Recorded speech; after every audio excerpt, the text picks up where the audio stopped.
Hey guys, welcome back to my channel. I hope you're all well. So this video is going to be slightly different to a normal video. This is kind of like a bit of a story time, slash answering your questions, and just kind of like a bit of a life update, because so many people have been asking about my accident that I've been in and the injuries that I've got and all things like that, and just kind of like what I'm going through at the minute. And obviously you guys have seen on like my social media, like TikTok and Instagram and stuff, that I have been in a car accident, and you guys know I'm injured and that I've been in hospital and stuff, but like none of the other questions have kind of been answered. So I thought I'd make this video just to kind of like answer all those sort of questions. I was thinking I could like ask you guys the questions on Instagram so I know exactly what to answer, but instead I thought I'd just kind of go from start to now and just hope that I answered your question within that, if you know what I mean. Hopefully I include everything, and if not, I can always answer them on like TikTok, but hopefully this will answer your question if you've got any. Also, I've recently got Invisalign, so if I have a bit of a lisp or I'm speaking a bit weird, that might be why, but either way, let's go. Went to Reading Festival with 3 of my friends, and it was literally an amazing time. Like, it was so good.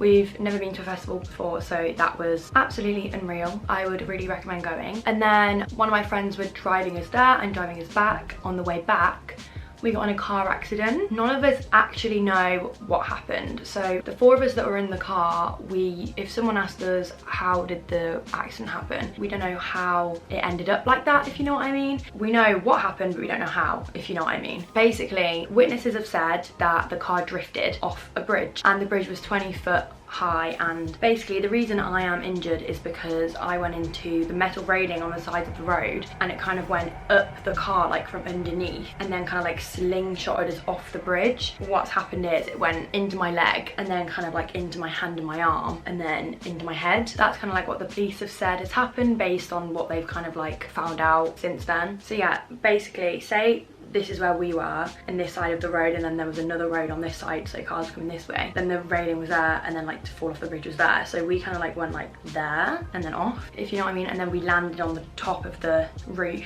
We went all into like bushes and like trees and stuff, so there was only this one tiny little window, like I think the girl said there was a little bit of a crack of the window open, because I don't remember anything from the crash. I don't remember the crash happening, I don't remember coming off the bridge, I don't remember afterwards, and I only remember moments of it from before, like the morning of the crash, and I remember moments of the night before. And those moments that I have remembered have kind of been things that the girls have like reminded me of. So they'd be like, do you remember this, or like when this happened, and then I kind of like jog my memory. Other things that they've mentioned I don't remember from before, and then I don't remember the crash happening or after the crash. And I remember little moments 48 hours after it, but the majority of the 48 hours after the crash I don't really remember, like probably like 90% of what was going on while I was in hospital. Yeah, anyway, back to the story. The girls said there was like a little gap in the window that was actually by me, and all the other windows were like you couldn't get out of, or like the doors were like, car was on its roof, the door was kind of like you couldn't open it.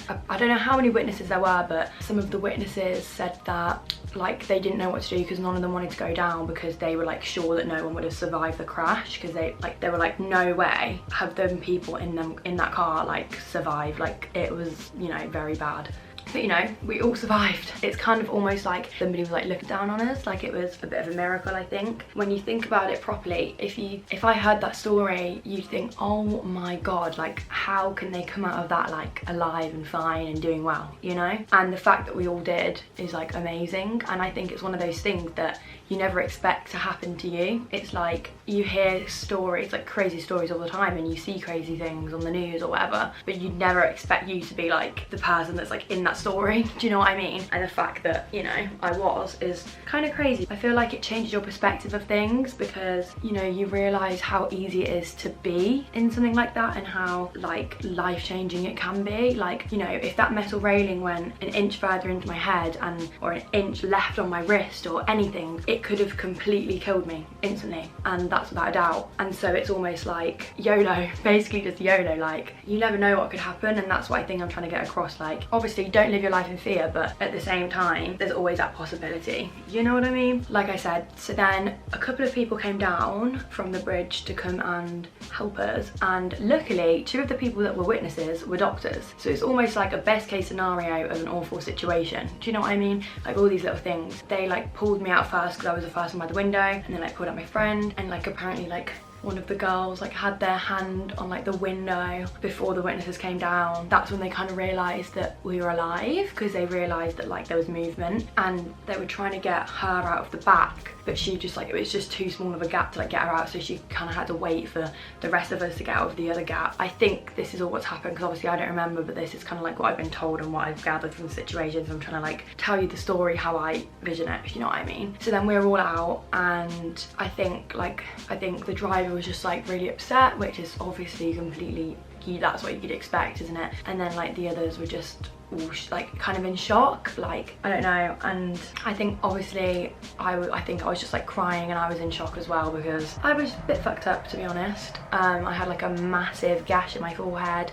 blood coming all out of my arm, my thumb was like partially severed off, I've got broken pelvis, I've got a gash in my knee, and I'll put all the pictures on the screen. But basically, yeah, so I have stitches, well I had stitches from here all up until here into in my head, because the gash was like quite deep in my forehead, but they did like a brain scan and everything, and I was all okay. So obviously that's all good.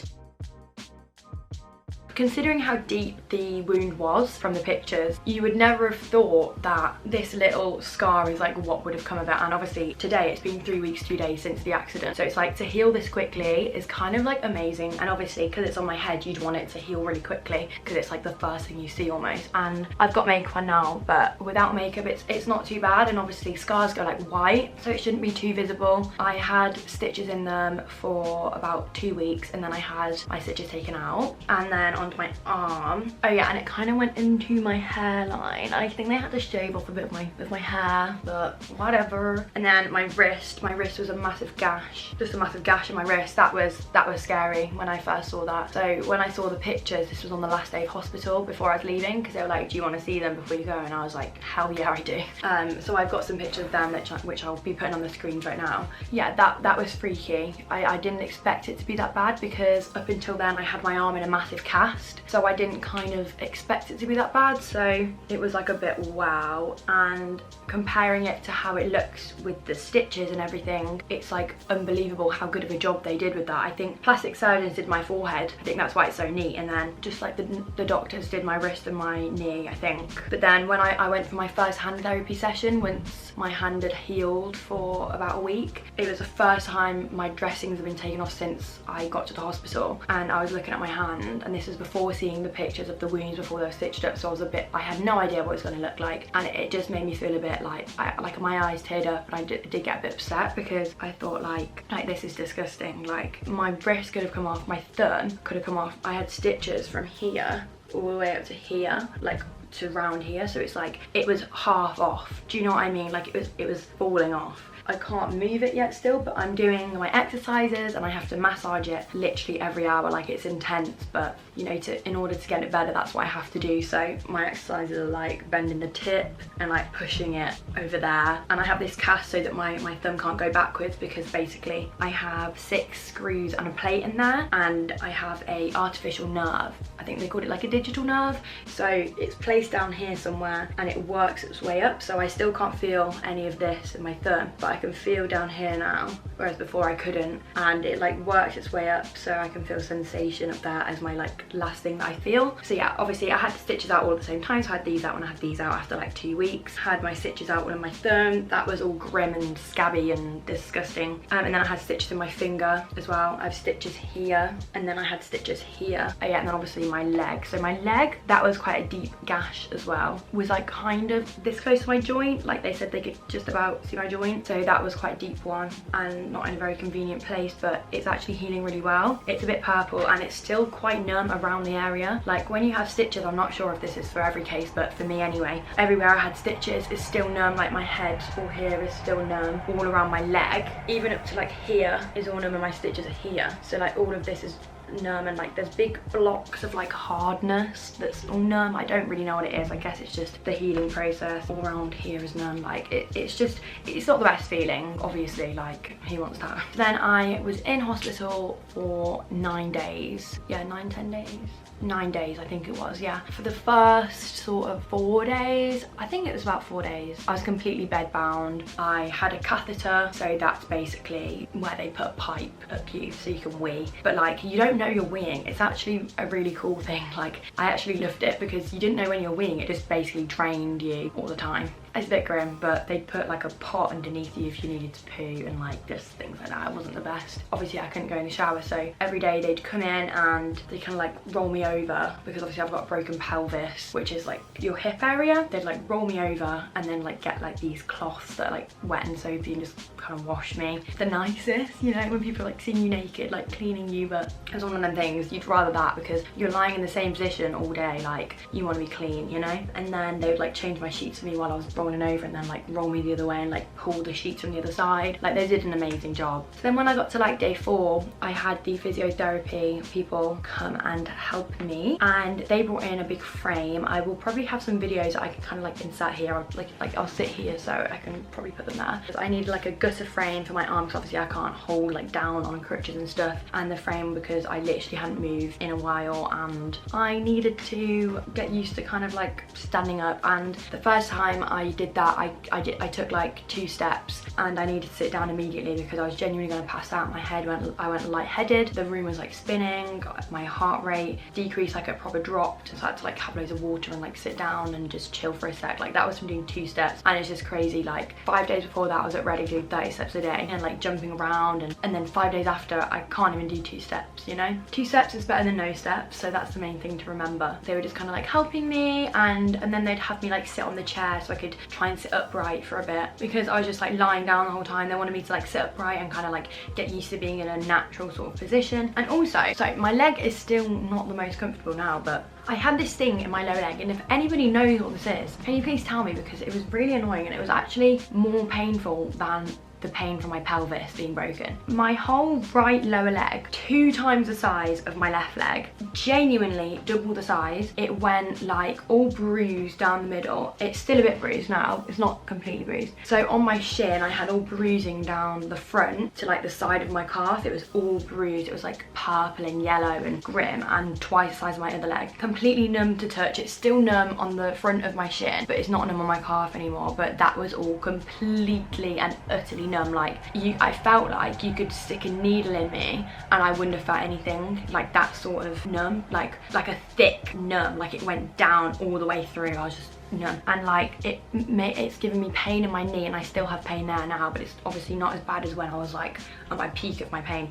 And lots of pain in my ankle. I couldn't move my ankle like this, or just basically my foot was just like this. Very, very painful to move my knee. So I still have pain in there now, but it's decreased a lot, like a lot. It was so painful. So I told them about it, and they did a scan to check if I'd broken or fractured anything, and I hadn't. And then they did an ultrasound scan to check like my veins, see if I had any blood clots or anything, but I didn't. So I think it might be like an impact on my nerves, because like that's what they said like it potentially could be, because like that's something that wouldn't show up on the scans. So I don't really understand what that was or what it still is, but at least it's nothing broken or anything. But that was annoying me because it was preventing me from being able to walk sooner on my crutches and stuff, because this was so painful. Like, I couldn't lift my leg, it was just agony. I had the physiotherapy come in every day for about 3 days using my frame, literally just walking like 5 steps and just doing a tiny little bit. Genuinely, when I say physiotherapy, it was like just helping walk my frame for about 2 minutes, like not even. They then brought in a crutch and a gutter crutch. So a gutter crutch is like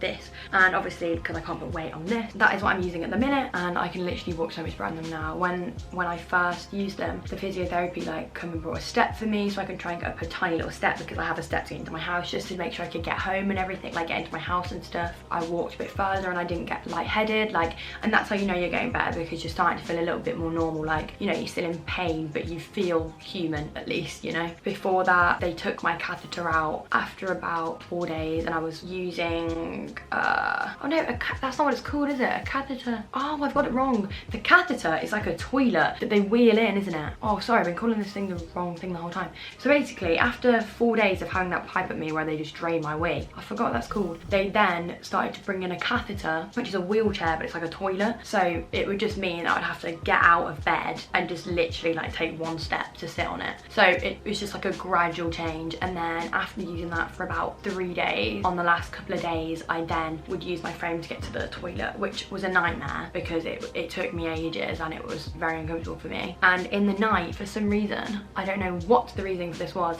I genuinely needed a wee about 5 times. And I never wake up in the night for a wee, but at hospital I was waking up like 5 times for a wee, and it was a nightmare because I just had to keep getting up when I was like asleep for a wee on my frame to get to the toilet, and it would take me like 10 minutes and it was like painful and just like ugh. Now I'm on my crutches and I'm doing a lot better, and I can like, you know, before I just had to sleep like this, but now I can roll onto my side, roll onto my other side. Like it's uncomfortable to do so, but once I'm in that position I'm fine. Like right now I'm sat up and it's not uncomfortable for me. I can sit on my pelvis fine. It gets uncomfortable after a while, but it's not too bad. So I also had to have this injection in my tummy every day, and I still do now, for blood clots, because obviously you're staying in your bed all day, you're like not moving and your body's not going to be used to that. So they had to inject me in my tummy every day. It's literally disgusting. Like it's like a bee sting, like it stays in you and it hurts for like 10 minutes. Like it's really painful, and I don't like needles that much anyway. I'd have to have laxatives like 5 times a day, and it was just horrible. It tasted so bad. I can't even tell you how bad it was. The drugs that I was on, 2 paracetamol, 1 codeine, that would be every 4 hours, and then if I needed it I would have morphine as well, because you know it got very painful sometimes. So in the car crash I actually lost my phone. They couldn't find my phone, and then the police then found my phone about 5 days after the accident. So I didn't have my phone for the first like 5 days. I got my phone back then, which was really lit. To be fair, for the first 5 days I didn't want to go on my phone, and then when I got my phone back I was just like didn't really want to go on it then either, because I genuinely got so tired. Like when I was there for the first like 4 days I basically just slept 80% of the time, and then I would wake up and kind of like I didn't want to eat. I felt sick, like anything I ate just made me feel like I was gonna vom, and I just wanted to sleep the whole time. And then the last like 2 to 3 days, that's when I started to feel more like myself, and that's why they was like, you know, you're fine to go, like as long as you can cope at home, it's all Gucci. And also my hair, I don't know if you guys have seen my TikTok, it kind of blew up. Let me see how many views it got, just to flex. Also my views are doing really bad right now, so if you guys want to check out my TikTok, I would really appreciate that. You can actually pin on TikTok now, can't you? You can pin videos. I might do that for a few of them. 5.2 million views, and it actually got taken down for like a day, and I was like, why? It's like about my hair, like I was washing my hair in the video. But anyway, basically my hair was congealed with blood and it was absolutely degoutant. But if you go and watch my video on TikTok, you'll see what I mean. Like if you just scroll back to kind of like when the accident was, you'll see in a few of my videos how grim my hair was. And even before that video, my sister actually came in. The hospital had like this shampoo cap, and they put that on me because I couldn't go and rinse it in the shower or anything. So my sister did that, and then she came back a few days later to properly wash it when I could go into the shower. So they kind of wheeled me in a wheelchair and washed my hair for me in the shower, and that was heavy. That was like the first time I'd kind of sat up for that long, so I got really tired from that. Like I had to sleep like hours after it, and I was like in a lot of pain, I was in a lot of discomfort. But anyway, I used to have extensions, and they took out all my extensions for me. They spoke to my hairdresser and asked her how to do it and like whatever else, and my hairdresser was amazing. She told her like what to use, sent her videos on how to do it and stuff. And sorry if the position just moved a little bit, the camera was just like running out of storage. And then they gave it literally like 4 washes in one, because it was congealed with blood. There's still a little bit of blood up here that just like is so crusty to my hair that it just won't come out. But I think in time it will, because this all here was still like proper blood when I came home, but each time I've had a shower now it's come out. And regarding like what I'm doing at home, my sister and her boyfriend brought down the bed from the spare room. Basically I used to have a makeup room to do people's makeups and stuff, and they kind of cleared it out, brought down the bed from the spare room into here, and brought down my side table, and like there's a TV in here, there's everything I need. And then like my wardrobe and stuff still upstairs, so like my mum will just go and grab that for me when I need to get ready and whatever else. Basically my nan lives with us on like downstairs floor, so she actually has a shower on the downstairs, which is really convenient for me, because obviously getting up the stairs would be a little bit of a nuisance. So having that is perfect, so it means I can shower in there. And obviously if right now I can stand up, like I can just stand up and just rest my right leg on the floor without putting all my weight on it, but I couldn't stand up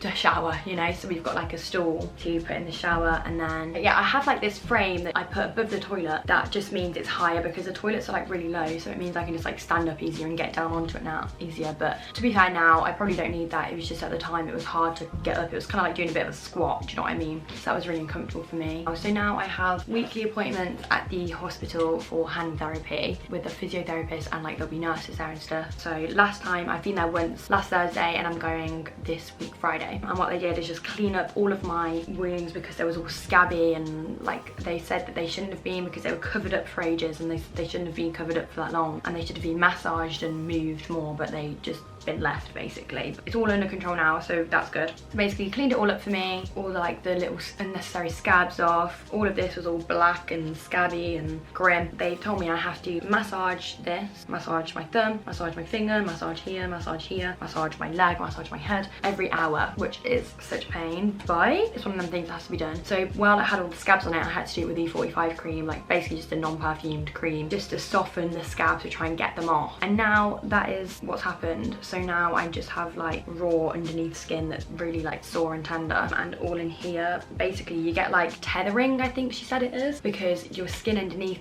gets like sticky like super glue, and it's like the consistency of like chewing gum. And so basically it's actually happened to my wrist, where if I move my fingers like this, it all pulls my skin all the way up and down all in one, whereas it should just glide like how a normal skin does. But if you looked under here, my whole scar here moves up and down, up like a lot, like it's a noticeable amount, and it kind of like creates lumps, and I have like pockets of fluid from like swelling and stuff, and that's basically what I'm trying to prevent. So I need to like massage it loads and massage my thumb so I can get as much movement as possible. Oh yeah, and they also moved a tendon in my thumb, but I think I forgot to tell you that. And then I have to do these exercises hourly. Like it's quite intense. I want my thumb to be better because it does kind of terrify me that my thumb and wrist are never going to be the same again because I can't really move them. I can move my thumb a lot more than what I could 2 weeks ago. 2 weeks ago, no movement whatsoever. Now I can do that. Like I can do that now, and that's all I can do. Like I can't bend it without bending it. I also have a wheelchair because if I want to go out, which I do want to, and I have to walk a long distance, I don't want to be using my crutches because it's tiring and it's inconvenient. If I want to go shopping, how am I going to look at things if I'm on crutches? So yesterday, for example, I went to Primark in my electric wheelchair, and it's actually quite fun in a wheelchair, guys. So don't hate on wheelchairs, it's very fun. But I think this whole experience is just, it has changed my outlook on a lot of things, and it's made me very grateful for so much more, and makes me want to make the most of everything, because I think it's kind of put things into perspective of how easily they could just be gone. I think a lot of people should think like that too. It's crazy, but I'm okay and I'm here, and so are my friends. A lot of you guys wanted to know about my friends that were in the crash. So a couple of my friends had like black eyes and like bruising in their head, and then like a couple of bruises like on their body and stuff. One of my friends had like really bad, well, I don't know if she still does as bad now, but she definitely had really bad rib pain and a black eye. And then one of them just kind of had like a few bruises, a bit of a painful wrist and stuff. So, you know, we're so lucky that we've all come out good, you know. But that is basically the story. Oh, and also I've got loads of chips in my teeth. I literally have holes in my teeth, so when I eat and drink, they all go into my teeth, and it's like so annoying. Now I'm gonna have to pay to get that fixed. It's not just like one either, it's like 7 of my teeth that have holes in. Bruises everywhere. Like I have like, you know, little scab. Like obviously they've all gone down a lot now. This was all like scabby and bloody all here. I have a bruise on my boob. I have like, hang on, I don't know if you can see this, but like scarring all here. Like, you know, I just have I'm a bit bashed up. I had a big bruise on my hand, things like that. That is basically all there is to know that I can think of anyway. I hope you guys enjoyed, and I hope I've answered your questions and you guys now have a better understanding of what's happened. Just hopefully this makes you a bit more aware when you're driving, a bit more careful, makes you feel grateful for everything that's around you, you know. I love you lots, and hopefully I'll see you in my next video. Sorry again for not posting as much and not being on the ball, but I literally went to Mallorca, went to Reading, had the crash, been in hospital, and now here I am. I love you all, and I hope you have an amazing day. Mwah.